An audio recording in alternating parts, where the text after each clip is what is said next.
Assalamualaikum warahmatullahi wabarakatuh. Perkenalkan, nama saya Devi Tanggraini dengan NIM J3M11938 dari kelas D1 Program Studi Teknik dan Manajemen Lingkungan, Sekolah Vokasi Institut Pertanian Bogor. Pada kesempatan kali ini, saya akan menjelaskan mengenai identifikasi pencemaran udara. Pencemaran udara adalah masuk atau dimasukkannya zat, energi, dan atau komponen lain ke dalam udara ambien oleh kegiatan manusia sehingga mutu udara ambien turun sampai ke tingkat tertentu yang menyebabkan udara ambien tidak dapat memenuhi fungsinya. Berdasarkan sumbernya, pencemaran udara dibedakan menjadi 3, yaitu sumber perkotaan dan perkantoran dan industri, yang kedua sumber pedesaan dan pertanian, dan yang ketiga sumber pencemar alami. Polusi udara diklasifikasikan menjadi 2 bagian.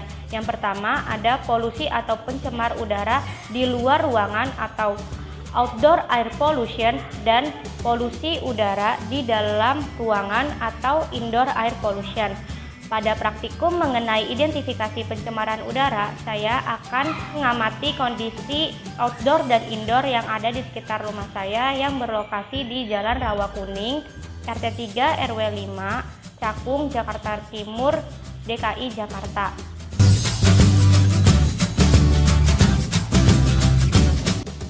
Kondisi udara di dalam ruangan lebih bersih daripada di luar ruangan, tetapi jumlahnya terbatas dibanding di luar ruangan. Di dalam ruangan terdapat beberapa ventilasi seperti jendela yang cukup sebagai tempat masuk dan keluarnya udara dan pencahayaan sinar matahari. Terdapat juga ruangan terbuka di dalam rumah sehingga sirkulasi udara menjadi lebih baik. Kemudian terdapat beberapa tumbuhan di sekitar rumah sehingga lingkungan rumah menjadi lebih nyaman dan juga sejuk. Kemudian kondisi udara di luar ruangan atau outdoor air pollution cukup bersih dan asri. Hal tersebut dikarenakan di sekitar rumah terdapat beberapa pepohonan yang berfungsi untuk menyaring zat berbahaya. Tetapi di kondisi udara di luar rumah juga terdapat beberapa zat pencemar oleh kegiatan kendaraan bermotor yang menghasilkan zat karbon monoksida yang bila terhirup oleh manusia dapat mengganggu fungsi kerja dari hemoglobin, yaitu sel darah merah yang mestinya mengangkut dan mengedarkan oksigen ke seluruh tubuh. Berdasarkan sumbernya, polusi udara di luar ruangan dibagi menjadi beberapa bagian atau beberapa kelompok, yaitu yang pertama ada polusi udara yang disebabkan oleh asap kendaraan bermotor. Dampak dari penggunaan kendaraan bermotor yang begitu banyak adalah kandungan gas karbon monoksida.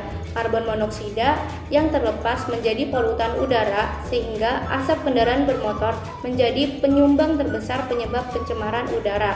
Yang kedua, ada polusi udara karena aktivitas rumah tangga seperti kegiatan memasak. Yang ketiga, ada polusi udara karena timbunan sampah. Contoh pencemaran udara ini sering terjadi di tempat pembuangan akhir atau TPA karena proses pengolahan sampah yang tidak benar ataupun lambat. Yang keempat, ada polusi udara dari limbah asap industri atau pabrik. Contohnya cerobong asap pabrik atau zat yang keluar dari proses industri menghasilkan zat yang berbahaya seperti karbon monoksida, hidrokarbon, dan senyawa lainnya yang dapat membahayakan kesehatan alam dan manusia. Pencemaran udara, limbah industri juga dapat menyebabkan pencemaran air dan juga tanah sehingga dapat merusak lingkungan. Berdasarkan sumbernya, polusi udara dalam ruangan dibagi menjadi 6 kelompok. Yang pertama ada polusi dalam ruangan seperti bahan-bahan sintesis dan beberapa bahan ilmiah yang digunakan sebagai perabot rumah tangga seperti karpet, busa, pelapis dinding, furniture, dan barang-barang lainnya.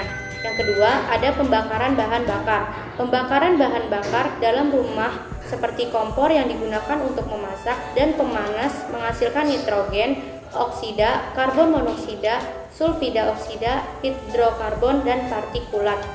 Yang ketiga, pencemaran di luar ruangan yang meliputi masuknya gas buangan kendaraan bermotor dan gas dari cerobong asap atau dapur yang terletak di dekat ruangan ataupun di dalam rumah.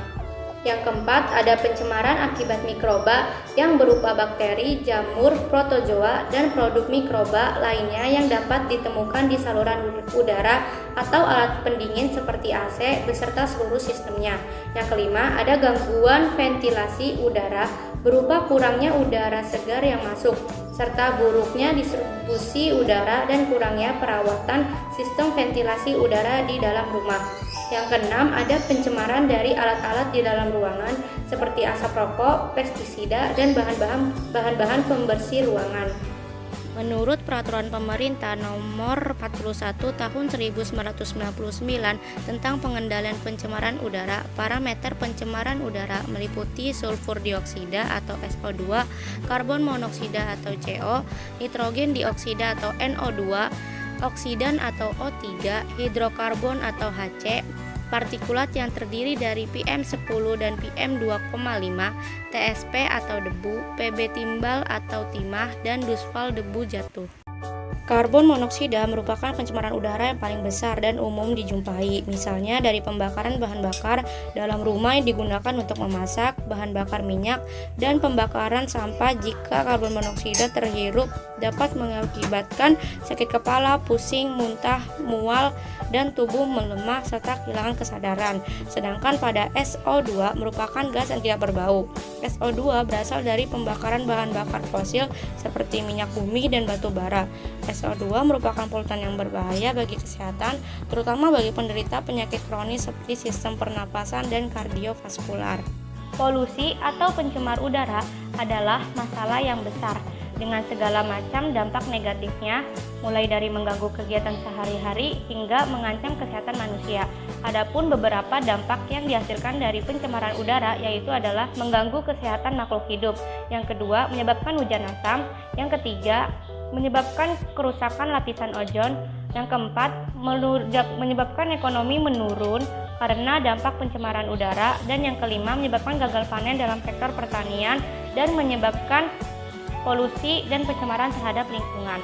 Adapun cara yang dapat kita lakukan untuk mengurangi dampak dari pencemaran udara adalah dengan melakukan penghijauan terhadap lahan.